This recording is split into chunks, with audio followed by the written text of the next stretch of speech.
build up the characters and the story will almost write itself. You don't have to fret too much about the external conflict because you're basically just putting them into this fighting ring with their life. We're sisters, best friends, and authors on a mission to help you stoke your creative fire and live the life of your dreams. We believe that purpose fuels passion and that creativity is your secret weapon for mass construction. There's never been a better time to bless the world with your dream realized. You're listening to The Kate and Abby Show. What's up, guys? Welcome back to another episode of The Kate and Abby Show. We're so glad to have you here with us today. We're going to unpack a really interesting discussion. We look forward to hearing your thoughts down in the comments. This is something that we've been asked many times respectively, Abby many times over on her channel, because it's something we talk about all the time, and that is the inciting incident. How do we make the inciting incident happen quickly and perhaps even in the first chapter? That's what we're going to look at today, is how can we make the inciting incident actually take place in chapter 1? Is that possible? Will it make the book feel too rushed? Are we starting the action too quickly? We're going to cover all of that as we go through today's discussion, because this is something that's really important. It's going to help tighten your writing and get your story off to a quicker start with more momentum. So you're going to want to take notes. You're going to want to grab a cup of coffee for this one. But before we get into it, first we have to thank our sponsors, who are you guys. You are the ones who support the show, keep it going, keep it free of sponsorships and interruptions, and we so appreciate your love for The Kate and Abby Show. So if you get value out of this podcast, go to patreon.com/The Kate and Abby Show and help us keep it alive and free of interruptions.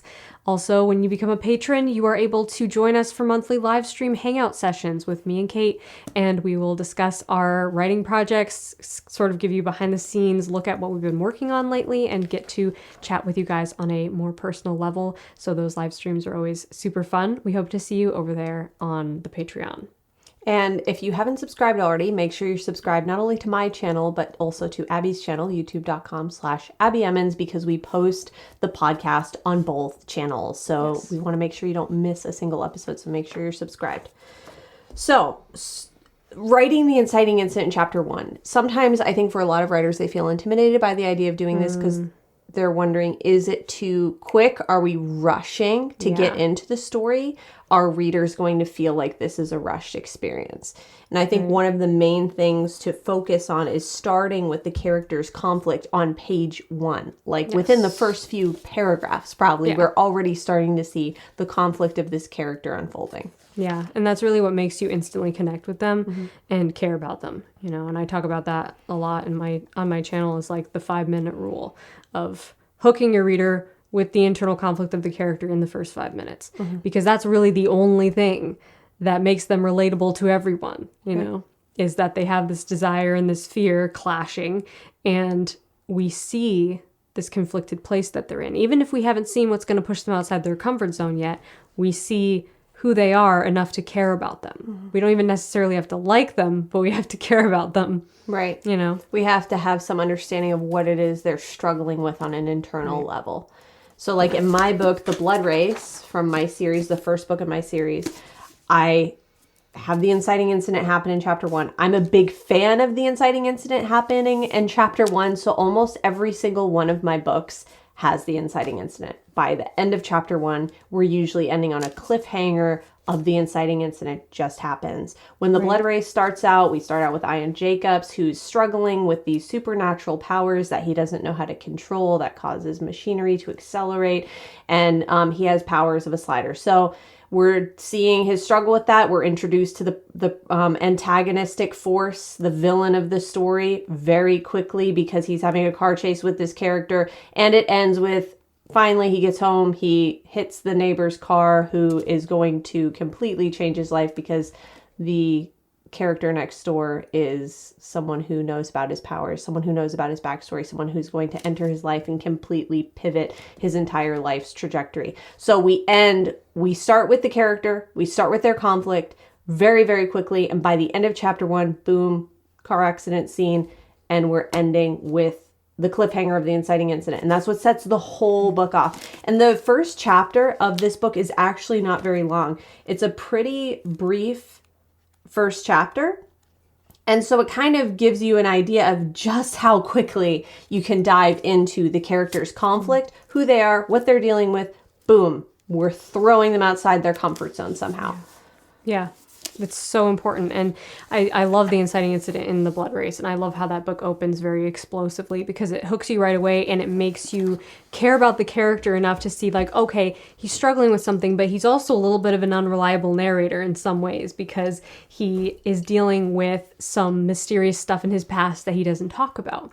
So you don't have to know everything about the character right out of the gate. They can be holding some things back. They can have some mysteries in their past that we're later going to figure out. But there's that thread of curiosity there. And curiosity, like I always talk about, it makes you literally addicted to something. It doesn't have to just be a story. It could be a TV show. It could be, a real estate show. It could be a game show. You see curiosity used all the time like this because it triggers that pleasure and reward center in your brain that makes you want to find the answer. Right. Like, I have to know. It's funny you mentioned like real estate because when you think about it, that's something that sounds like rather a potentially boring topic, right? But how often have you stayed to the end of House Hunters to see which of the 3 houses are they going to pick? Even if you're not, you don't, this outcome does not affect you at all. But the question has been posed in your brain, which one of these 3 will it be, that you want to have the reward. Your brain wants the reward of knowing what the answer to that question is. So the same with your writing. When you have that, like you're saying, that curiosity, you're pulling the reader in like, oh, here's a little bit of information. What's going to happen next? What's going to happen next? That's what keeps people up past their normal bedtime reading and to the wee hours it's literally of the night. addicting. It's literally addictive. And it is firing and wiring the same neurons of using an addictive drug. It's really fascinating when you like dig into the science behind curiosity and reward and what that looks like in your reader's brain. But you can leverage this because you don't have to give all the answers out of the gate. You can give them a little bit and then hold some back. And you do a great job of that in The Blood Race by showing some of the character's struggle enough to make us care. And then you also have the mysteriousness of Hawk, who is the second protagonist, and she's part of the whole situation next door. And she's part of the inciting incident, but we don't know a lot about her at first either. So there's a little bit of mystery there as well. But there's enough to make you care. And that's, I think, that helps take the pressure off, I think, when you are writing the first 5 minutes of the story or the first chapter, that you don't have to reveal everything right away. Like, you can reveal just a little bit, make us curious, make us care, and then we start to move forward with the inciting incident and the external conflicts that are going to shove your character outside their comfort zone. Right. Which leads us into our next point here that really helps to nail the inciting incident in chapter 1, which is quickly communicating what is their fear, what obstacle are they facing, and cementing that. And that's something I think you do really beautifully in The Otherworld. The first chapter of The Otherworld, introducing the character of Orca and what obstacle she's facing, what her fears are, what her misbelief is. Yeah. So if you guys are at all familiar with my new book, The Otherworld, it came out last September. And in this story, the protagonist, Orca, lives on an island in the Pacific Northwest with her father. She has always lived on the island. She's 18 years old now, and she's celebrating her 18th birthday, and she thinks, this is it. This is the day something's going to change. My father's going to finally let me go to the mainland, because she's never left her island. And so she's lived this very isolated existence, always really curious about what the rest of the world, the other world, is like. And the opening chapter sees her sort of in this hopeful state where she thinks she's going to get what she wants, and then she has this letdown where her father tells her, no, I have to go to the mainland, but you can't come with me. So she's let down. We see her struggle. We see how much she wants it, how much she's burning with desire for it. But then the chapter ends with the inciting incident of her finding a mysterious backpack washed up on the beach with a cell phone inside it. And so that's really the trigger that's going to lead her into meeting some people from the other world, the other 2 main characters. And it's going to sort of thrust her into the external conflict of the story. But that's the cliffhanger we end on at the end of chapter 1, is like, oh, what is this backpack? What is this cell phone? What is she going to discover next? And that's really the catalyst that moves the plot forward. But it's kind of funny, because when I first wrote the first draft of this book, Orca's first chapter, and then Jack, my second main character, his first chapter, were actually much longer. Both those chapters, they actually comprised of 4 chapters. And during the rewrite process, I realized this has to happen much quicker. I want this to be sudden. I want it to be soon. I want it to be right out of the gate. I want it to be happening in chapter 1, like we're talking about. So this isn't even something you necessarily have to nail the first time in the first draft.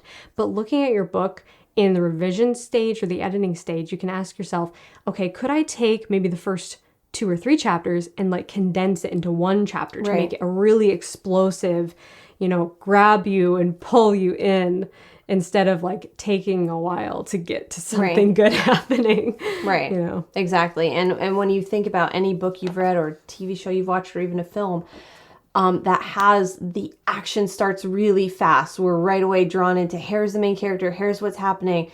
Boom, we're right out of the starting gate.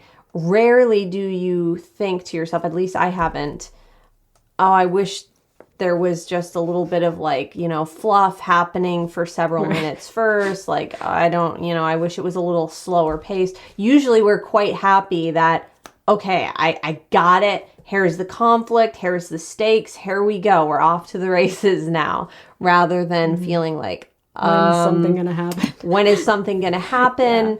The urge to skip forward or to scan the page, like when is something exciting gonna happen? You don't want your reader in that situation. And so very often, I think what makes it so satisfying to have the inciting incident happen in chapter 1 is that's really what the story is about. This is the kickoff to the whole story. So when you open your book and you start reading chapter 1, it's like, yes, this is what the whole book is going to contain. And here's the beginning of it. We're giving them like a reward right away for showing up to read this story. We're really rewarding the reader.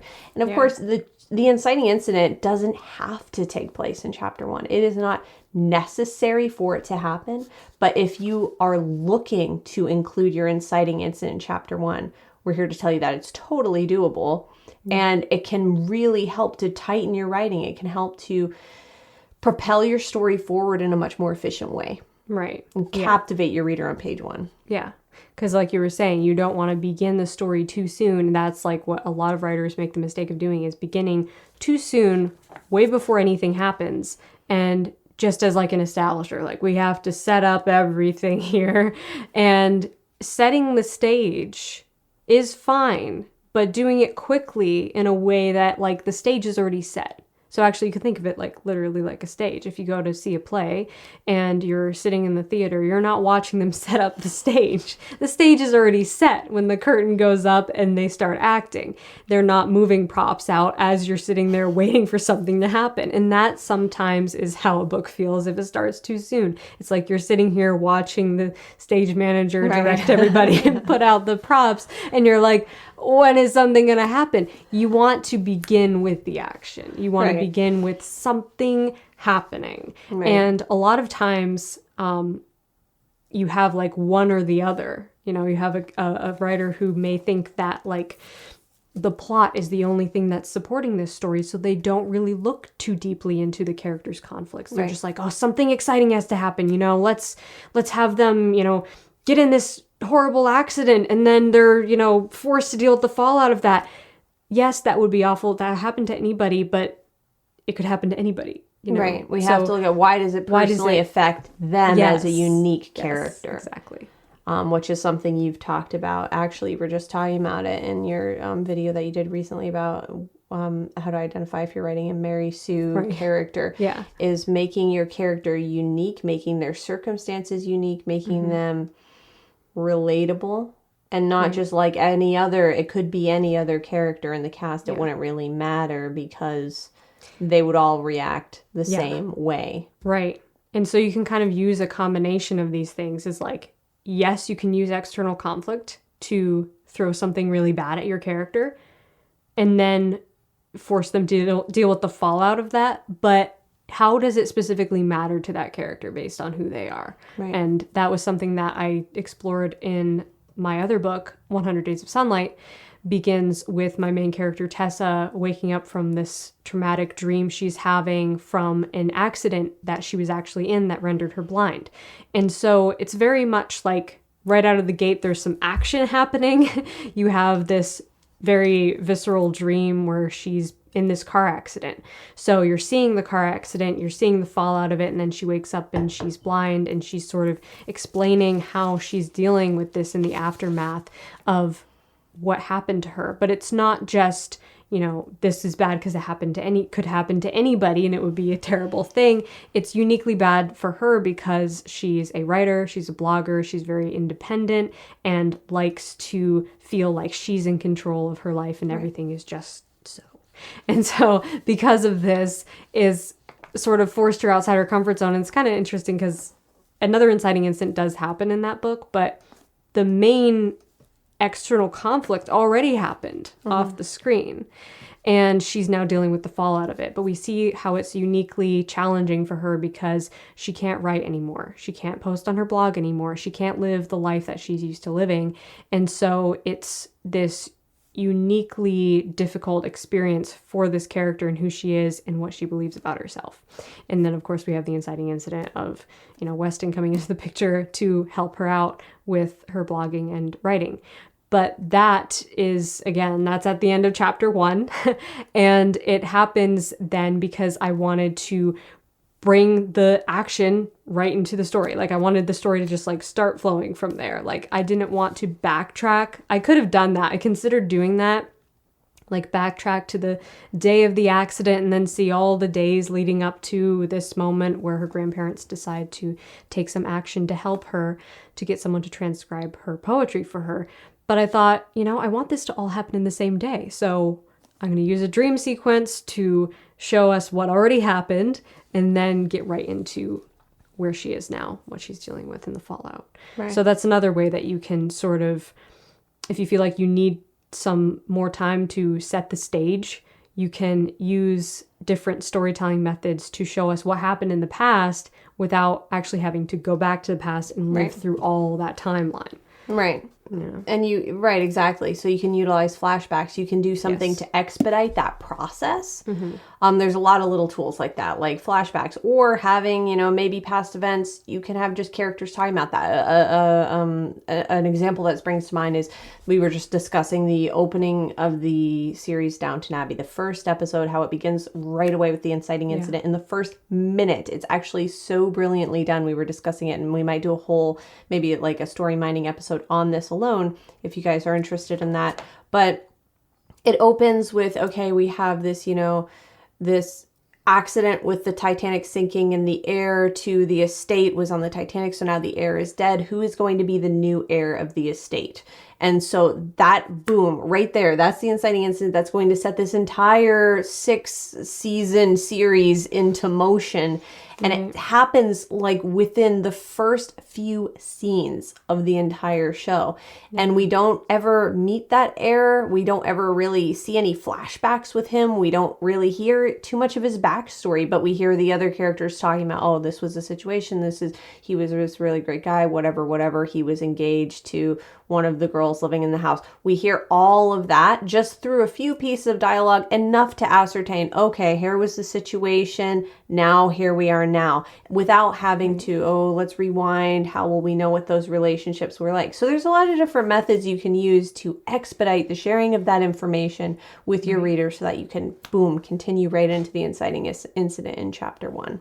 Yeah, so true. It's really good to use those tools if you can, because anything that brings your story into action faster, the better. But making sure, of course, still that everything is connected to that character's internal conflict and why it matters to them.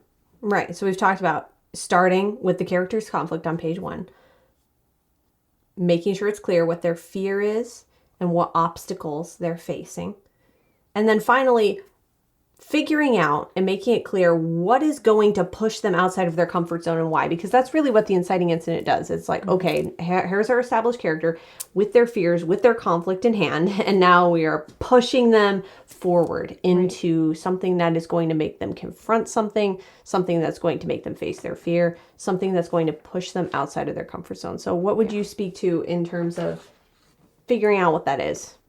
Well, introducing that in chapter 1. Yeah, well, the way that what I do to figure out pushing your character outside their comfort zone is first establishing the boundaries of that comfort zone, because you can't know what's outside of it without knowing what's inside of it, right? So first establishing, okay, what is their comfort zone? What does that look like? And usually what that looks like is sometimes it's not all that comfortable, because usually they're dealing with some pretty bad conflict, some pretty intricate inner turmoil.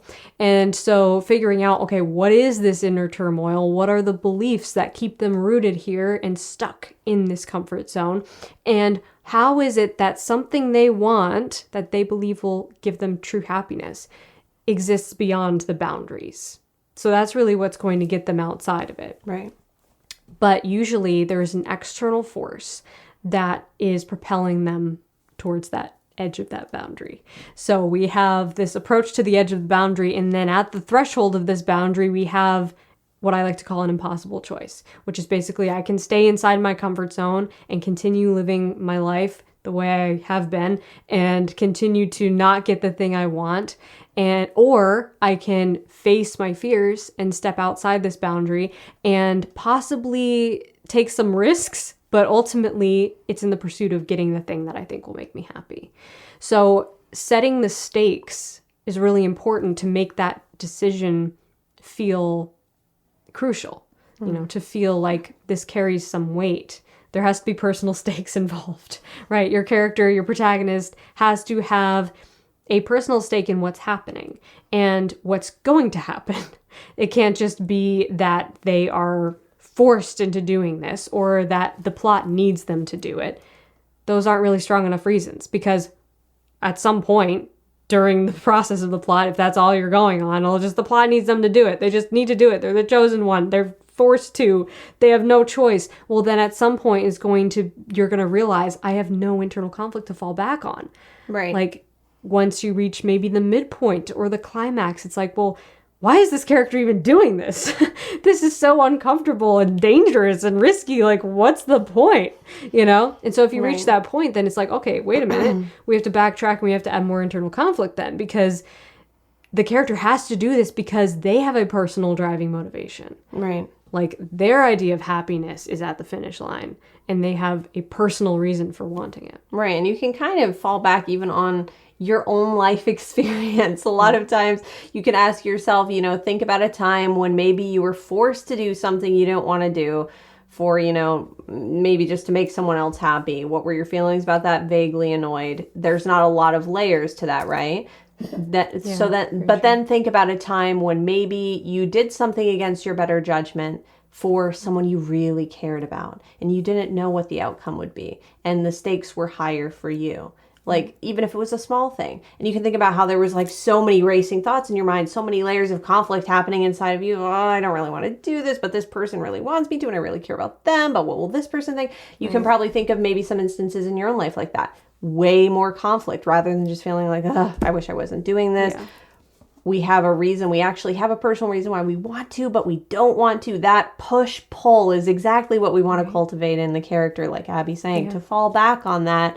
Not just merely, I must do this because I was chosen to do this, even though I don't know why, and I don't really care why. And I, kind of wish I was just like, not really doing this. Not risking my life on this perilous journey that I don't understand or really care about. So we want to have those layers of conflict of like, why are the stakes high for them? Yeah. And if we can establish that in chapter 1, it's going to make our story so much stronger, and it's going to make our book unputdownable. It's that same feeling of when you start watching a movie or a series and you get pulled right in, like, oh, I just need to see 5 more minutes of the next episode, and then you watched it for a few hours and without even noticing time going by. That feeling of being pulled right into a story is because we've established the character's conflict on page 1. We've introduced what obstacles they're facing, what fear they're facing, and we've seen how, this thing, this force, this external force is now pushing them outside of their comfort zone, most likely toward that thing they're afraid of. And we can't wait to see what's going to happen next. Yeah. And the story kind of writes itself, honestly, does. when you That's a do good way to that. put it. It's like it comes effortlessly, and you find that you don't need to necessarily hold yourself to a really strict structure, or all of this has to happen at this page mark or this percentage mark, because what you find with your own writing experience is that this character is just like this powder keg of conflict, and I could take them in any direction that, this story could go in many different directions, and any way that any turn this story takes is going to be interesting to navigate for you as the writer and the reader, because of the fact that you built up the character. So build up the characters and the story will almost write itself. You don't have to fret too much about the external conflict, because you're basically just putting them into this fighting ring with their life, right? And there's going to be some punches thrown by the plot. Your character is going to have to counteract those punches. They're not just being a punching bag for the plot, like I always say. They are absorbing what happens and then counteracting it. So they are countering every move. They are making a decision. They are having reactions and then making decisions, and their decisions then create a ripple effect that creates the next plot point. So it's all like this beautiful dance that works together. Yeah, it is. You're right. It's like that sparring of like Yes. this cause, reaction. And we're seeing how that character not only just reacting, but also how they're responding from their deep set conflicts that they've developed through their life. Yeah, so true. So if you want to see some real examples of this that are very good, if we do say so ourselves, check out our books. Yes. Check out The Other World and the Blood Race series. All of our books are linked below this video, and you can sort of see like a tangible example of what we're talking about here, with the inciting incident happening. Really explosive right out of the gate. Yes. In different Abby scenarios. Yeah, in different genres too. Yeah. Abby and I are huge fans of having the inciting incident happen in chapter 1. Abby's done it many times. I've done it many times. We're doing it in the series we're writing together now.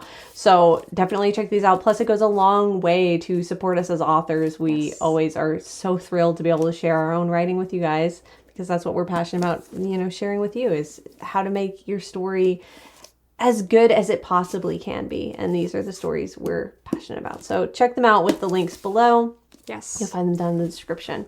And while you're down there, make sure you subscribe to Kate's channel and also subscribe to my channel, which is also linked in the description. We'd love to have you guys here in the community, and make sure that you don't miss another episode of the podcast, because we post the podcast on both our channels, and we want you to be here for all of the good content coming up. And again, thank you again to our patrons who make this podcast possible. We so appreciate your love and support. If you get value out of the podcast, check out patreon.com/The Kate and Abby Show and consider contributing each month. It really helps us out. And you are also able to access some exclusive live streams through the Patreon. So we hope to see you over there as well. Comment below and join the discussion. Tell us what you thought of this. We'd love to hear from you guys and see what you think about inciting incidents and where they should take place. And we'd love to hear what your inciting incident is in your work in progress. So comment that below right now and join the discussion. Until next week, guys, Stay stoked. and rock on.